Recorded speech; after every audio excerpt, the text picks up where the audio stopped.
Territory, good afternoon to the testifier. My first set of questions has to do with, do you guys have some type of assessment you do as to the potential long-term impact economically that the RT Park has on this territory? And if the answer is yes, could you please share a little bit of that? So we have not yet done that. I would call what you're describing an impact report. Actually, in this upcoming fiscal year, we plan to do an impact report. It just didn't make sense to do in my very first year as executive director. So we are working on that, and hopefully this time next year, if we come before this body, we can share some of the impact. I understand what you're saying because you just got there. So you're saying, from your knowledge, this RT Park has never done one. There's been an impact report done. It's dated. I would probably say back to 2015. 2015 was the last impact report. Okay, so that's about 10 years ago. Well, I will look forward to see the potential improvement and the report, because ultimately this RT Park is very much tied to economic development. And for us to be able to see what the impact is of the RT Park, I mean, we spoke a little bit about the finances and paying the employees and what it potentially could bring in, but not only just currently 10 years later, but what the potential impact would be long-term going into the future. I also wanted to speak about, I know you guys talked about your fee-based system. How do you guys deal with that from a transparency standpoint to make sure, dealing with transparency and accountability? How do you put that out? So legally, I'm not able to share any specific terms of a park tenant agreement that we have with our clients. I can share it in aggregate, like I shared the $30 million. You can give me a synopsis. You don't have to give details. Yes, ma'am. So the $30 million that on average our RT Park clients pay to the BIR, we receive the additional $10 million for us to operate as an RT Park and also for the university.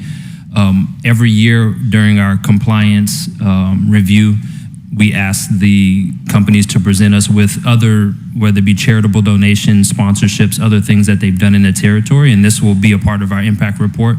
But there's 54 different nonprofits and other organizations that our RT Park clients have contributed to over the last 2 to 3 years. So there's a lot that they're doing in the territory that aren't just the fees that they pay to the RT Park and the contributions to the university. Okay, and I know, my colleague spoke about the STEM program. Well, tell me, for some of the programs that do participate, the businesses that do participate in helping the various programs and participating, what types of programs would you like to see, or maybe are potentially in the works to continue to assist with helping our students and other individuals? I think we need to, and this is speaking for the RT Park, put more UVI students in internships, right? Going back to what we said before, everything that we do, I call it a pilot the first time, because you don't know what you don't know. And once you get into it, you can realize, okay, I understand it a little bit better now. I would do it slightly different in the future. And so we're just at that point with our Professional Pathways program, where we limited it to 20 students because we didn't know how hard or difficult it would be. So now the idea is to really scale it up and hopefully double from 20 to 40 students, because I think there's nothing more valuable than a young person getting real world experience. Experience is the best teacher. And so we have companies here. We as the RT Park need to do a better job of ensuring that our young people get placed in these companies. I support that 100%, because I also know we also have an apprenticeship program on the books that where I fully support, where our children do work with our businesses to get that hands-on training. And like my colleague said, even in the legislature, we do our own summer intern program. And also in my program, I try to match up my students with things that they want to learn in the future so they 1 could also minute. get that hands-on experience. I wanted to ask, outside of money, because everybody that comes before us, and I know my colleague spoke that you guys have to come back this week for finance. So I will leave that part to him with the money part. Outside of money, what would you say you really need as support to potentially see this RT park thrive or even reach the level that you think that it could go to? Great question. We need more physical space. So if you're here on St. Croix, everyone knows what the RT Park building 30 is. seconds. If you drive down Centerline Road, you'll see it. What people don't know is that we share that building with the university, so a large portion of that building is for classrooms, labs, and offices for the university. So we don't occupy that full building, right? So I'm already at a point now where I introduced community advancement division. We're hiring more people so we can conduct those programs, and we're busting at the seams. So I personally need more space, and I want a bigger presence on St. Thomas. So we will need space on St. Thomas to hire and put people there. And then separate from that, we need space. We need space. Can I continue? We need space for clients, right?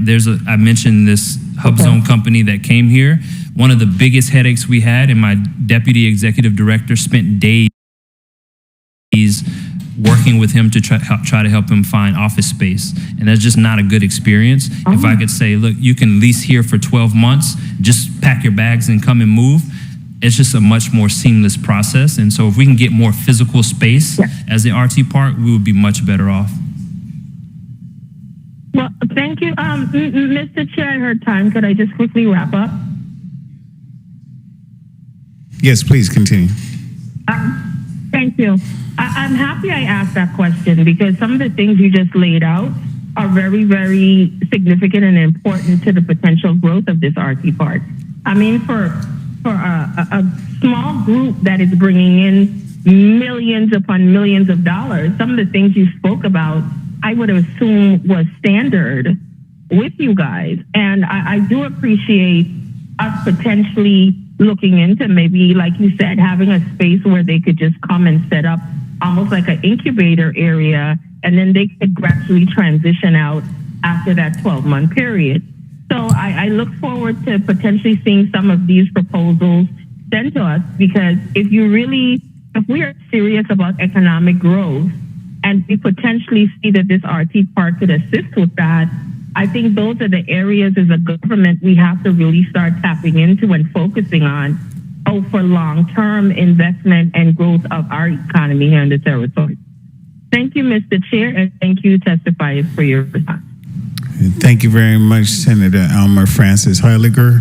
I concur wholeheartedly with that line of comments. I really think this is an opportunity for... I am sitting here. I was smiling ear to ear because I didn't know if to keel over out of my chair or to just keep with this huge smile. I was hearing so much support from my colleagues for us getting to the point of opening casinos throughout the entire territory. One of the things that we have to pay attention to is, what's happening nationally when it comes to the federal government. And as you know, many, if not all of our agencies in the territory do get some sort of federal funds.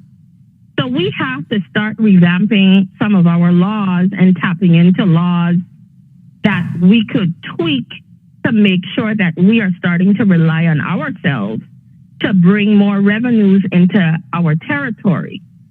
And as I sat here, I heard from 3 of my St. Croix counterparts, my colleagues, basically in support and questioning, is it time? Because if you guys remember, you said you're celebrating 30 years of the Casino Control Commission serving the public, but specifically in St. Croix, because how the law is written, only the District of St. Croix can have casinos. And we all know 30 years ago why that law was created. It was crafted that particular way because it was the belief at that time that it could help bring hotels to the island of St. Croix. And it was isolated at that time to just have the casinos there. 30 years later, with data, with information, we clearly see that is not the case. And if it was to help with tourists to come and stay in these hotels. But I looked at the Bureau of Economic Research, and I was looking at the numbers for the tourists coming in last year, especially the overnight stays. And the overnight stays specifically for the District of St. Thomas, St. John was interesting. They had about well over 1 million. And that was specifically, they did 22 to 24. This is looking directly at the Bureau of Economic Research. And they had for the District of St. Croix, to their information, I think it was about 100,000. And my argument is this. If we've collected the data, the Bureau of Economic Research is saying we are still 30 years later, the majority of the tourists that this bill and this law was catered to is in the District of St. Thomas, St. John, and we need revenues. Why do we not open this law to now allow it to go into the district where the people that we were targeting to are actually going to? And, you know, I heard one of my colleagues say that political will is, you know, well, I smiled because that political will existed with me the minute I got elected. And I already submitted that entire update to the law. I am just sitting around waiting to get it back on blue copy. So it is my goal and intention to actually open that law, because when it comes to collecting revenues, that is what we need to do. I went as far as to try to, in the legislation, which I turned in full, because I've learned when I turn in my stuff basically almost completed, it speeds through a little bit of the process in legal counsel. It doesn't take as long to get back to me unless I have major changes. One of the things I'm looking at the revenues, I know I had it split. I think I had 50% of the revenues to go to the hospitals, because whatever we do here in the territory, we have to start thinking about our people's health and their wellness. And if this is another resource that we could potentially get monies from, and I could target, or we as a body could target the money to go to specific areas to guarantee that services are rendered to the people of this territory, that is what I'm going to do. And that is how I've crafted this legislation. So the political will is there. But what I will tell you, I hope the political will of my colleagues is there so that they could also sign on and be serious about potentially tapping into this potential revenue. I know you guys also sat there and said, well, the Casino Control Commission is limited to St. Croix. I included that as well to expand it to the entire territory. So you guys might actually, if it does pass, you might actually need more employees, because we have to stop in a territory where we clearly see what's happening around us. We have to start looking at every single corner, looking at every nickel and dime, every penny that we as representatives could find and hold on to help run this territory. So I welcome this conversation today, because it actually is helping me in case I have to make any tweaks to the legislation. But trust me, I am bringing it. 30 years have already passed. We see the data. And if this is a source of revenue to help the entire territory, that is what I'm supporting. And I think how I initially had it as well for some of the revenues to go to GRS, because at the time we had a shortfall for the rum cover over. But since that has been fixed, where we now have a permanent increase that we were lacking at the time, I probably might have to shift those monies elsewhere. But I really would like, hopefully with my colleagues' support, for any monies that we see by expanding this, that those monies will go directly to specific things that could help our territory and serve the public in general. So the only thing that I want to ask, I don't know if my time is up. The only thing I want to ask you guys is, if this were to become law where we were able to adjust the law and open up casinos to the entire territory versus the experiment that we attempted to do 30 years ago. Did she say time? I just want to make sure. Yeah, for the second time. Oh, okay. Okay, could I just finish my sentence? Sorry. The only thing I want to ask is, do you guys have been keeping any type of assessment as to the casinos that you do have, the potential type of revenues that are coming in, and what potentially could happen if it's expanded to the entire territory? Thank you, Mr. Chair. I will listen on your time. Thank you for the question, Senator Francis Heiliger. The revenues currently being generated by the casino industry benefits the entire Virgin Islands. It's not just for St. Croix, the entire Virgin Islands. And yes, we do have, as I stated in my testimony, I don't have the last 10 years or so, but I outlined it in the testimony, the type of revenues that's currently being generated from the casino industry here in St. Croix.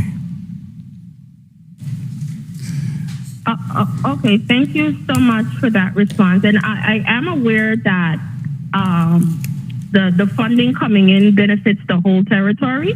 That is the beautiful thing about it. If it is expanded, the monies will benefit the entire territory. My statement was only basically garnered towards, I know the current law speaks to only the Casino Control Commission only governs things that casinos that are on St. Croix. There's nothing to open it to the other districts. So thank you very much for your statement. Thank you, Mr. Chair. Thank you very much, Senator Francis.